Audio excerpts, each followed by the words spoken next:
All right. Thank you for that great introduction.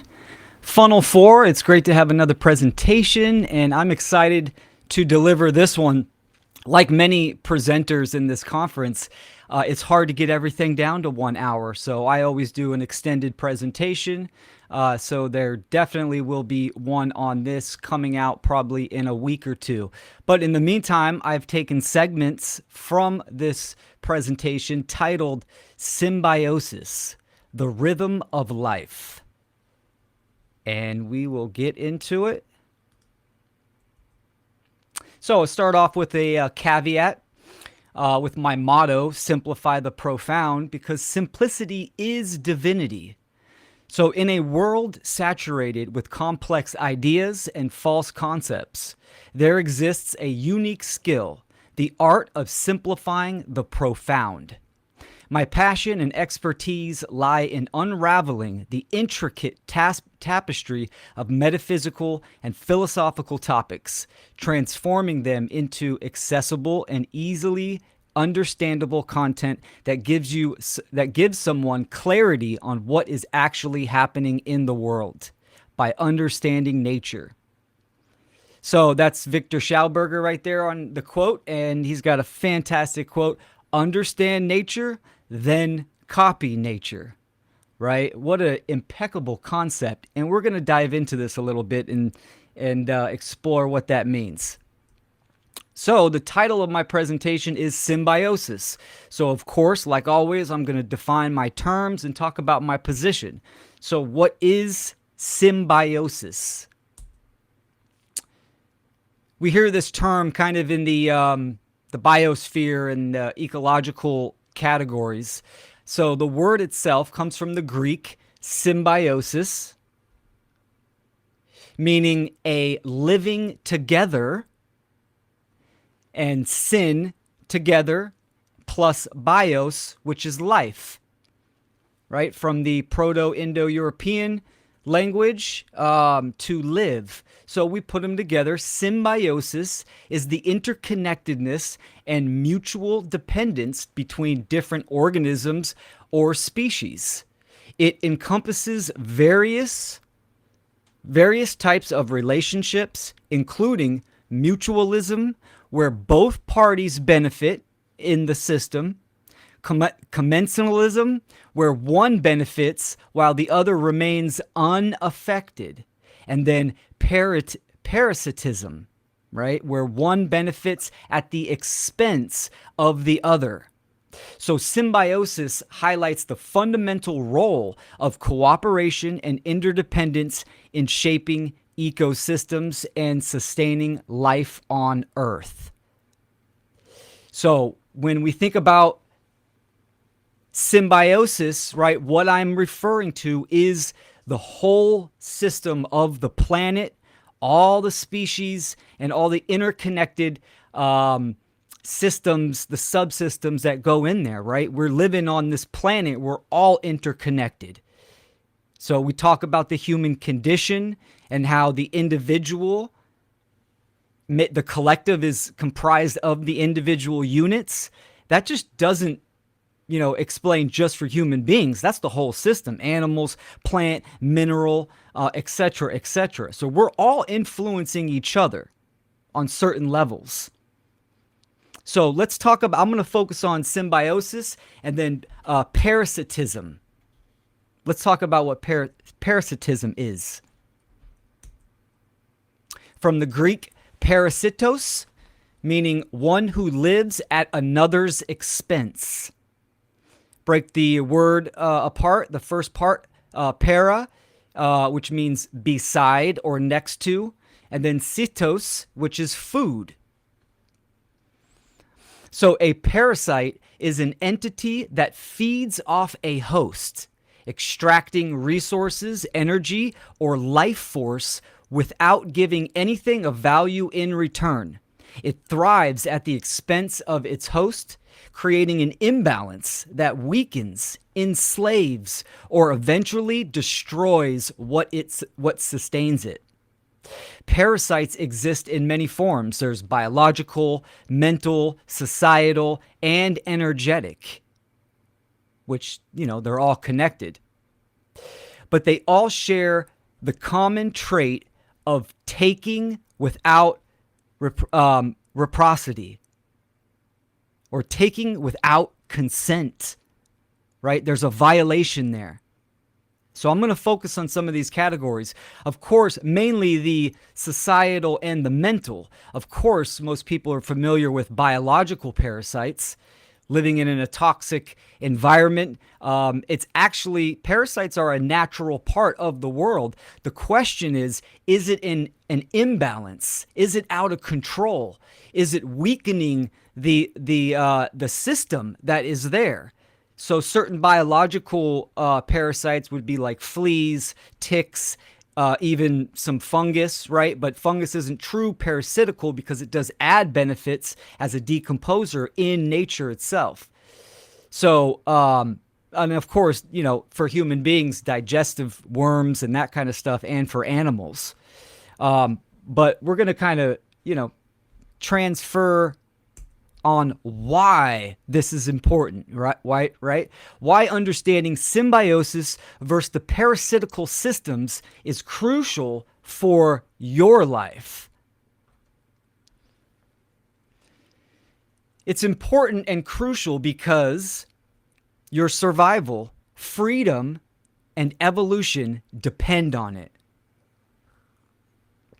Every system, whether it's nature, society, or your own mind, operates on one of two principles: symbiosis or parasitism, right? Principles almost meaning conditions of a system, of systems. So symbiosis creates growth, balance, sustainability. It's how forests thrive, ecosystems flourish, and ethical societies prosper. Now, parasitical systems drain, exploit, and manipulate, feeding on others without giving back, whether through toxic relationships, corrupt institutions, or deceptive belief systems. If you don't recognize the difference, you risk becoming a host to parasitic forces, surrendering your energy, sovereignty, and potential to something that only seeks to control and extract from you, from your life force. But by understanding and embodying symbiosis, you can align with natural law, the laws of nature, reclaim your power, and create relationships, communities, and systems that nourish and elevate rather than enslave and deplete. So knowing isn't just important, it's the key to thriving instead of merely surviving. That's my position. That's why this topic is important. And again, the viewers of the FUNL conference are going to be very familiar with a lot of these concepts that I talk about. But for the greater, community and viewership, let's dive in. Now, everything in nature, in this reality, is based on relationships. So in the natural world, everything is intrinsically interconnected and dependent on relationships. From the smallest microorganisms to the grandest ecosystems, life thrives through symbiotic connections and interdependence. Plants rely on sunlight, water, and soil nutrients for growth, while animals depend on plants for food and shelter. Even non-living elements such as weather patterns and geological formations influence and are influenced by living organisms. Recognizing the fundamental role of relationships in nature highlights the interconnected web of life, emphasizing the importance of cooperation, adaptation, and mutual respect for the flourishings of all beings. Right? So think about the human condition. Think about your own influence on your home, your yard, your neighborhood, your community, your children, your family, your friends, people you don't know, how you act in the world, your relation to principles, truth, freedom, This war that we are currently fighting, everything in reality has to do with relationships. It all depends on the condition and the context. So let's think about our humanity's relationship to the planet, to the whole biosphere in general. And I have to state a problem, right? Parasites. Humanity is infected with parasites. Not only just biological from toxic food and the crap people put in their body, but mental, energetic, spiritual. So, humanity in its collective ignorance is self-imposing a condition of enslavement by rejecting the objective dynamics of nature and disconnecting from the rhythm of life. By failing to recognize the objective governing dynamics, society falls into cycles of control, exploitation, and dependency, mistaking artificial systems for reality. This disconnection breeds fear, blind obedience, and enslavement, allowing parasitic forces to thrive while true freedom and sovereignty fade. Until humanity aligns with truth, restores balance, and harmonizes with natural order, which is natural law, and the flow of existence, it will remain trapped in a condition of servitude it unknowingly creates for itself. The majority of people, unbeknownst to them, infected with the mental viruses, the parasites in their mind due to what they believe and the information they hold. Larva of loathing. Right? It starts in the mind, the seed. This is the seed. This is the larva. The belief that truth doesn't exist is a mental parasite designed to sever individuals from reality, leaving them vulnerable to manipulation, deception, and control.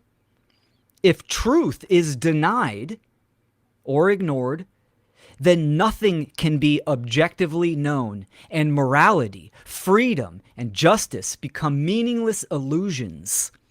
This ideology breeds moral relativism, where might makes right, and those in power dictate reality. In truth, objective reality exists, governed by natural law, and aligning with it leads to clarity, sovereignty, and true freedom. To reject truth is to invite mental enslavement. To embrace it is to reclaim power over one's own mind and actions. That's the larva, the seed, where it starts. The refusal of truth. And we're going to get into the objective dynamics of the natural world and how it affects us. So, parasitical. The parasitical inversion of natural authority arises when individuals, systems, or societies reject nature's self-regulating dynamics, natural law, and attempt to impose artificial control, coercion, and exploitation over living systems. Instead of harmonizing with the reciprocal balance of nature, parasites extract without replenishing and disrupt equilibrium and create dependence rather than self-sufficiency. This manifests in hierarchical power structures that violate natural law, enforcing domination through deception, force, and manipulation, rather than alignment with truth and organic order. Such systems reject symbiosis and mutual benefit, instead feeding on the vitality of others while offering nothing in return. Whether through centralized governance, debt-based economics or economies, or extractive industries that deplete both the land and human spirit. While this parasitical model may appear temporarily effective, it is inherently unsustainable, and it disrupts the feedback loops and self-correcting mechanisms that maintain order. In the end, parasitism leads to entropy, collapse, and self-destruction, ultimately death, as it cannot generate true life force, but only consume and corrupt what already exists. Are there certain institutions or certain systems that sound familiar that do this? Absolutely. Humans calling themselves government have the ability to control people through coercion and violence, but they erroneously claim they have the right to do so. This is the belief in human authority over other humans, which means some people are masters who have the moral right to issue commands, and others are slaves who have a moral obligation to obey the masters. The belief in human authority is a dogmatic, religious, illusory, mental concept that has been programmed and conditioned into the minds of humanity for eons. The majority of people in the world support, condone, worship this belief system, which is the supporting and condoning of slavery. The larva of loathing, right? First, you don't believe or you ignore truth exists, which absolutely means that you don't understand and you ignore the laws of nature, the objective governing dynamics, so there is no right or wrong. And then, of course, certain people can have a moral right to control and own other people. There's a progression there for a reason. Let's look at some of the parasitical institutions versus the symbiotic alternatives. Remember, symbiosis being in alignment with the laws of nature, being in alignment with natural law and the rhythm of life. We'll expand a little bit more on that later on. And I'm going to run through these because I'm limited on time and I want to get to some really crucial aspects. And, you know, the majority of people here absolutely understand this next information. So the parasitical system of education, right? Indoctrination promotes obedience over critical thinking. It's standardized, one size fits all. It's gatekeeping for knowledge while leaving students in lifelong debt, and you know the marketing of college loans and all that crap. It disconnects new students from nature, self-sufficiency, and real-world skills, along with morality, ethics, truth. Now, the symbiotic alternative would be true education. It would be decentralized, holistic education that nurtures critical thinking, creativity, and personal sovereignty. It would be mentorship-based and skill learning-based, right? Homeschooling, unschooling, self-directed education, free access to knowledge via open source learning, apprenticeship, and real-world experiences. Education that teaches nature's laws, self-reliance, and ethical living instead of compliance-based programming. Food and agriculture. The parasitical system, monoculture, farming, GMOs, destroying the soil and the biodiversity and human health. It's processed, chemical-laden foods. Corporate factory farming exploits animals on a profound level, millions and billions every year, workers and consumers. Centralized food supply chains create a dependency and scarcity rather than abundance, which nature absolutely, that's part of the rhythm of life, abundance. When you're in that symbiosis, of course, In the parasitical system, it's all about scarcity, keep you in that fear-based mindset. The symbiotic alternative, of course, like Adams talked about, regenerative agriculture that restores the soil and supports biodiversity, local decentralized food systems, farmers markets, permaculture, natural and whole foods that nourish rather than poison, self-sufficiency through homesteading, food forests, and localized trade rather than corporate dependency, medicine and healthcare. Parasitical, it's profit-driven, right? The pharma sick care system, the over-medication and suppression of symptoms rather than addressing root causes, censorship of natural and alternative medicine, creates lifelong patients and consumers, right? Instead of empowering the individuals. And the symbiotic alternative, of course, it's holistic. It's preventative medicine. There's decentralized healing practices from just traditional wisdom all the way up to modern biohacking.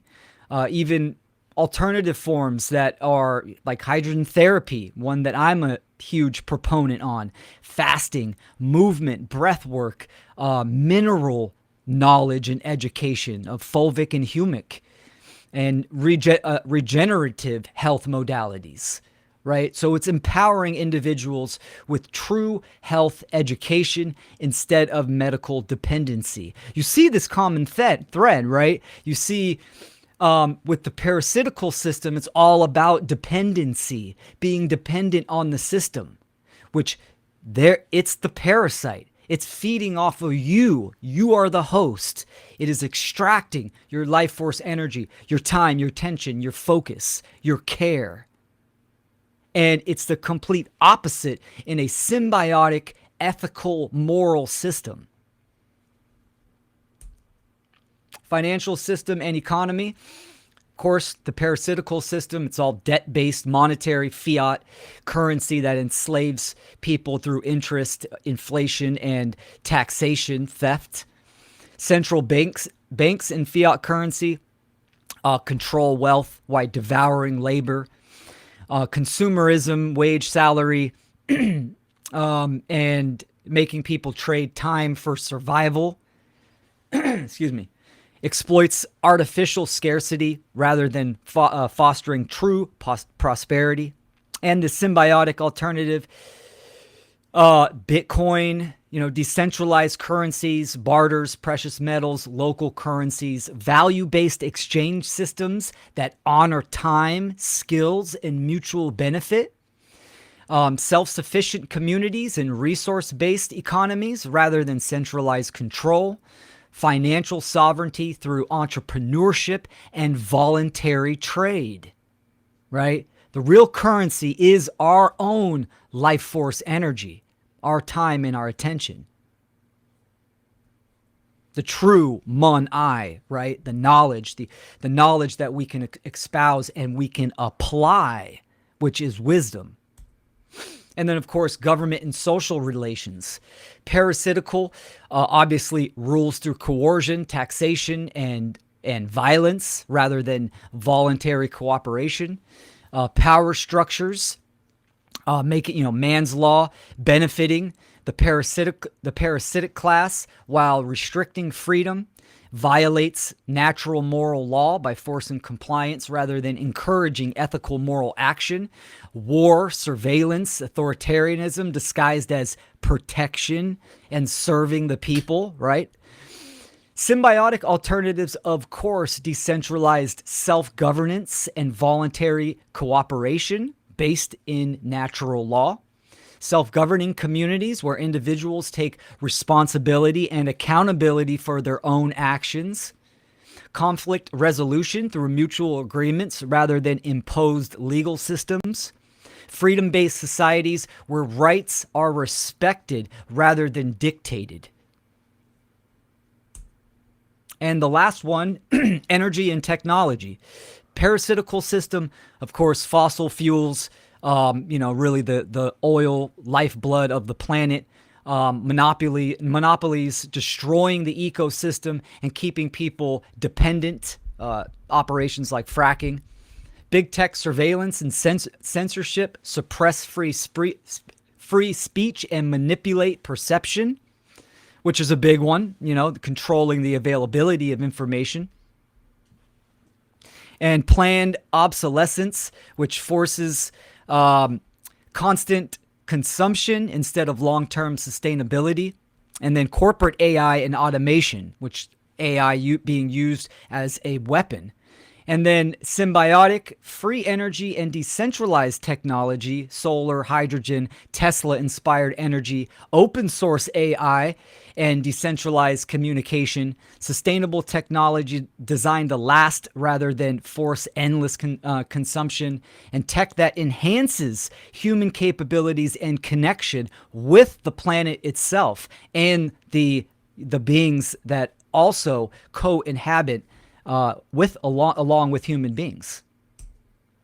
So the path forward. Every system we interact with is either life-giving or life-draining. Recognizing which is which allows us to break free from parasitic control and move toward sovereign, symbiotic alternatives. Every choice we make, whether where we bank, where we eat, how we learn, and how we engage with governance, either supports a system that enslaves or one that liberates.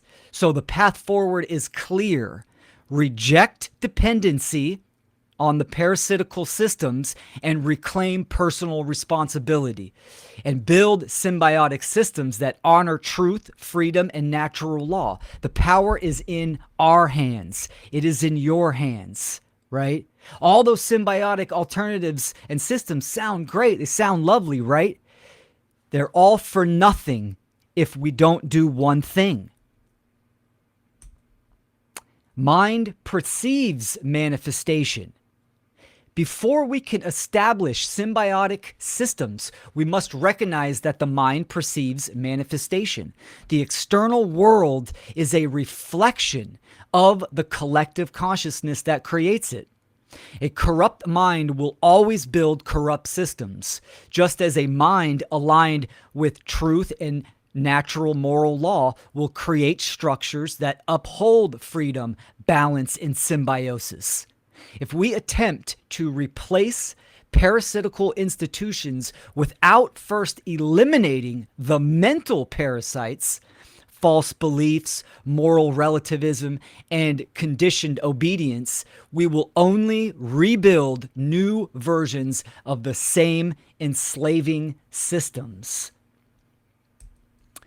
Everything in life is governed by cause and effect, and our actions and behaviors stem from the information we accept as truth.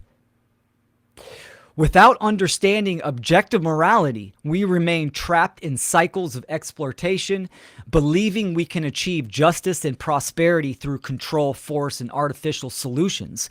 True transformation begins within, by purging false authority, fear-based programming, and parasitic ideologies from the mind. Only then can we consciously co-create new systems that align with nature, truth, and the principles of voluntary cooperation and self-governance under natural law. Harmony and balance.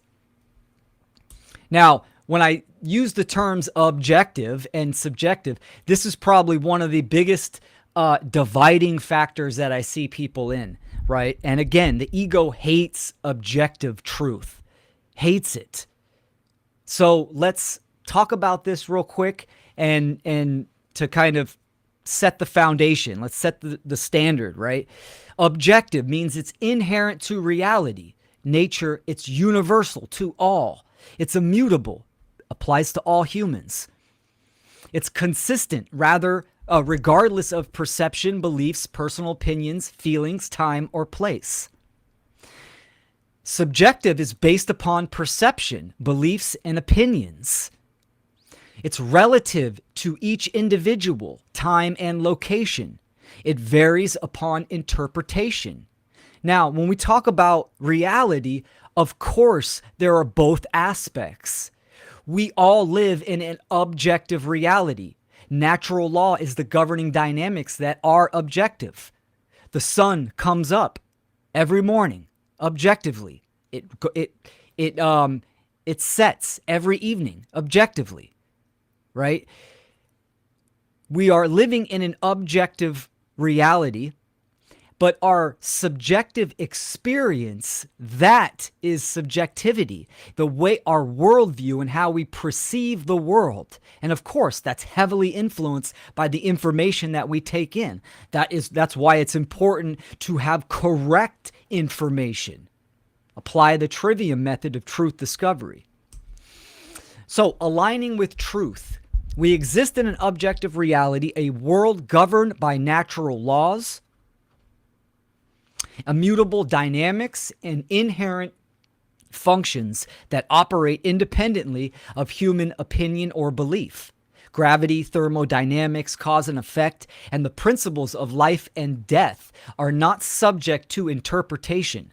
They exist as they are, shaping the structure of reality itself. However, as conscious beings, humans experience this reality through a subjective perception, which is filtered by beliefs, conditionings, emotions, and personal experience.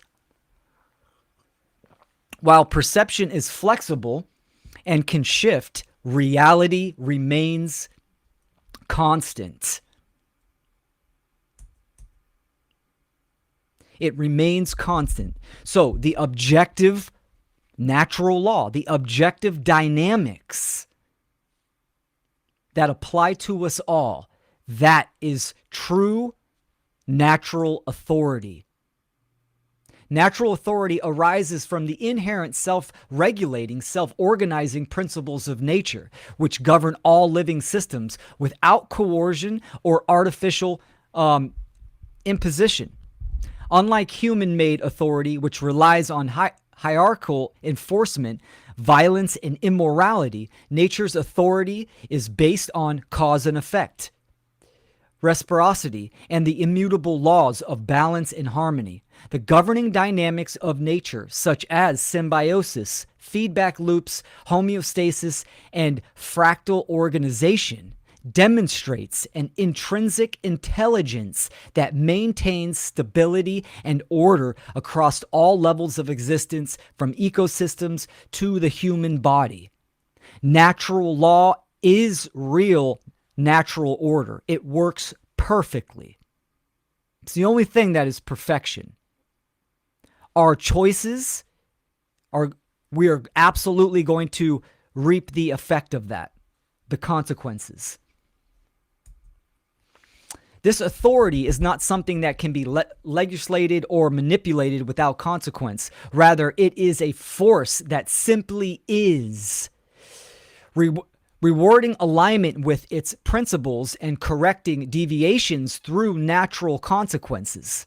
Societies, individuals, and systems that recognize and integrate this natural authority, or the understanding of natural authority, thrive in resilience and sustainability, while those who oppose or attempt to dominate it inevitably face entropy and collapse.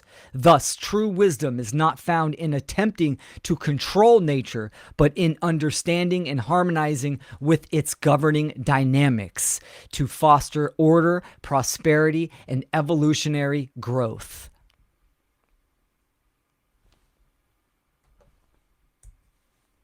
So, natural moral law. Most of us here understand what natural law is. It exists inherently to reality itself. So, determining whether actions align with harmony, balance, and life, or lead to chaos, suffering, and destruction. So, at its core, right actions, those based in truth, freedom, voluntary cooperation, lead to order, prosperity, and evolution.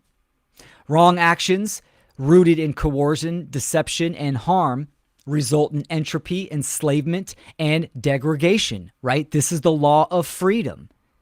As collective society becomes moral, then the society becomes more free. And in the inverse, if it becomes immoral, then it will become more enslaved. So that's an objective formula. So to live in alignment with natural moral law is to act in accordance with truth, justice, and respect for free will of all beings, ensuring that one's choices contribute to the greater harmony of existence rather than its corruption. Now, I want to get into the law of rhythm.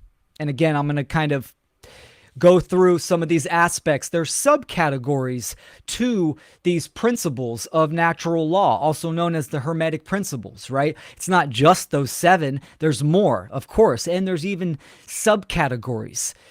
Can't get hung up on the actual grammar or the words of it. It's in understanding what it means and how to end the application, how to apply it in your life. So, the law of rhythm states that all things in existence moves in cycles, patterns. They rise, fall. There's an ebb and flow, reflecting the dynamic balance inherent in nature. Understanding this law allows us to recognize the predictable fluctuations in life, helping us to adapt and align our actions with the flow of these cycles. When we resist the rhythm, we encounter friction and disorder. When we move with it, we experience ease, resilience, and synchronicity. The law of rhythm teaches us that even in the midst of change, there is a greater pattern guiding the process, one that fosters growth, renewal, and evolution. So by honoring these natural rhythms, we can find balance in our own lives and live in accordance with the timeless flow of the universe. And what are the 4 great laws of life? Of course, there are many. These are the subcategories of the principle of rhythm. My dog in the background's feeling a little itchy. The 4 great laws of life: circulation, respiration, assimilation, and elimination are fundamental principles that govern all living systems, reflecting the law of rhythm, natural moral law, and symbiosis in action. These laws dictate how energy, matter, and consciousness move through nature, ensuring balance, vitality, and evolution. Or, obviously, entropy, chaos, disorder, and entropy. When these laws are honored, harmony and growth flourish. When obstructed or violated, stagnation, decay, and destruction. So, circulation, the flow of life, states that the constant movement of energy, nutrients, and information through living systems. In nature, rivers must flow, ecosystems must exchange resources, and economies must circulate value to remain healthy. Just as stagnation in the body leads to disease, stagnation in thought, emotion, and societal structures create dysfunction. When we allow truth, love, and resources to circulate freely, life thrives. When we hoard, suppress, or block the natural flow, we invite decay and collapse. Another reason why we need more content creators and public speakers of natural law and objective morality doing the one great work. The next one is respiration. Represents the inhalation and exhalation of life force, mirroring the law of rhythm in its natural cycles of intake and release. All living beings breathe in oxygen and exhale waste. Just as societies require the free exchange of ideas, creativity, and wisdom to stay alive, in a deeper sense, respiration is receiving truth and wisdom from reality and releasing ignorance and illusion. When we resist this exchange, clinging to falsehoods or suppressing truth, we create suffocation, both physically and spiritually. Assimilation is the process of absorbing what nourishes while discarding what does not. Ensuring that only what is useful contributes to the system. In nature, organisms select and transform nutrients into energy while rejecting toxins. Likewise, in human consciousness, excuse me, we must assimilate knowledge, experiences, and relationships that align with natural law, while rejecting deception, manipulation, and parasitic influences. When we indiscriminately consume without discernment, we poison our minds, bodies, and thus the societies, leading to an imbalance. This is why understand what you are, the information that you are taking in. A lot of people are stuck in that black pill box of awareness where they just keep down that rabbit hole of the black pill information. Don't get me wrong, it's helpful to understand current events, but do not get stuck there. You need to quickly move to the causal factors that create where you can implement change. So then, elimination is the natural process of releasing waste, toxins, and outdated structures, making room for renewal and continued evolution. In ecosystems, dead matter decomposes to fertilize new growth. In the body, waste must be expelled to maintain health. The same applies to consciousness. False beliefs, destructive habits, and corrupt systems must be recognized, rejected, and removed to prevent stagnation and decay. Ignoring the necessity of elimination leads to toxicity, both individually and collectively. There's a compounding effect. It must be expelled. So, applying and living the four great laws of the principle of rhythm. These four great laws are expressions of symbiosis, ensuring that every system gives and receives, integrates and releases in a continuous cycle of balance and renewal. They also reflect natural moral law, as the refusal to circulate, exchange, assimilate, or eliminate creates blockages that leads to imbalance, disease, and entropy.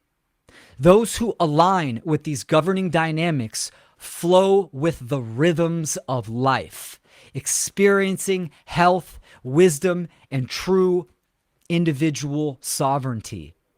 While those who resist them suffer from the stagnation, suffocation, corruption, and collapse.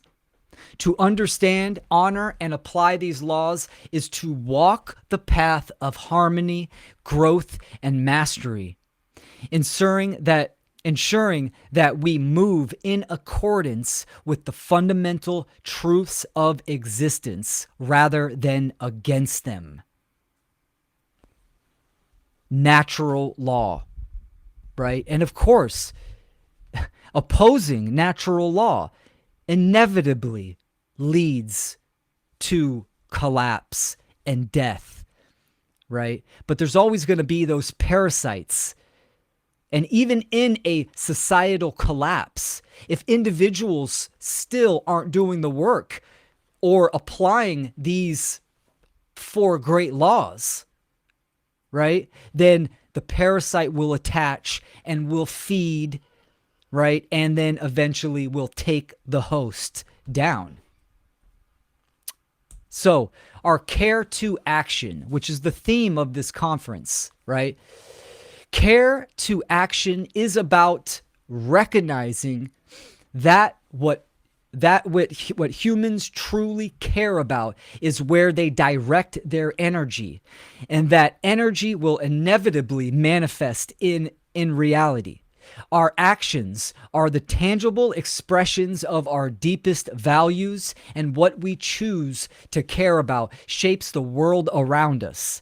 If we want to see a society that respects freedom, individual sovereignty, and justice, we need more people who genuinely care about these principles and who are willing to take decisive action to make them a reality. It's not enough to merely wish for a better world. We must care enough to step forward, take responsibility and accountability, and work together to co-create the change we want to see. When care is transformed into action, it becomes a powerful force that can shift paradigms and ignite the transformation of society.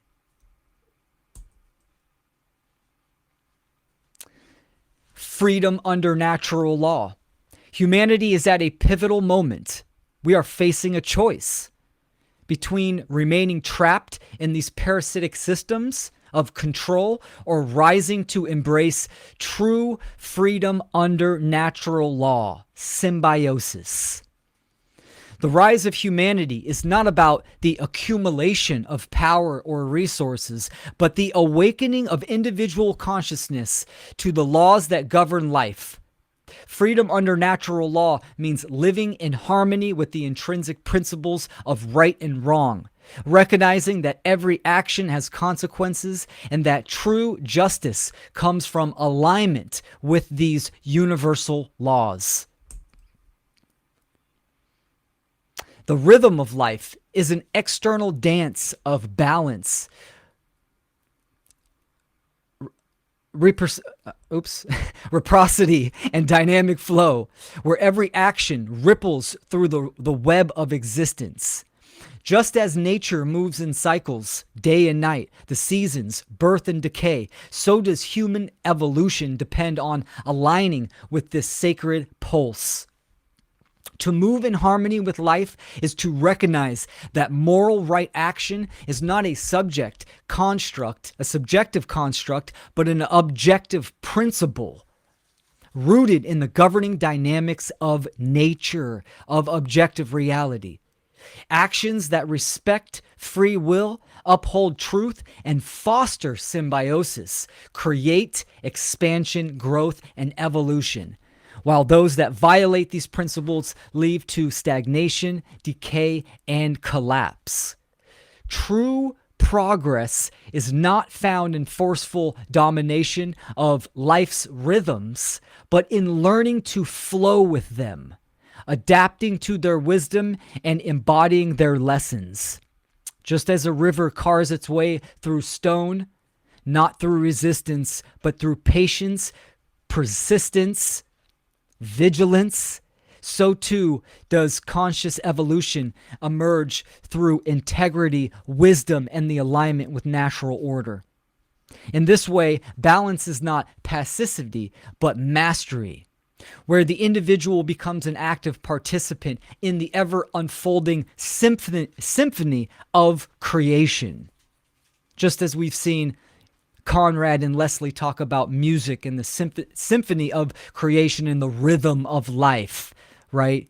Using these laws and this information of rhythm, we can absolutely step into the slipstream of the symphony of creation. The future hangs in the balance. The choice is ours. The choice is yours. And I hope after seeing this conference, you have been inspired in some form or fashion to look at yourself and evaluate your rhythm, your flow, and how you can contribute to the ending of slavery and for the freedom of all. And we are at a crucial, pivotal time where the future hangs in the balance. And our individual choices are going to make the difference. So what do you care about? I thank all the presenters in this conference for their care to action. And I thank all the viewers for their spiritual currency, their time and their attention. And hopefully that generates into some type of executive and application. So, ladies and gentlemen, that is my presentation, Symbiosis, the Rhythm of Life.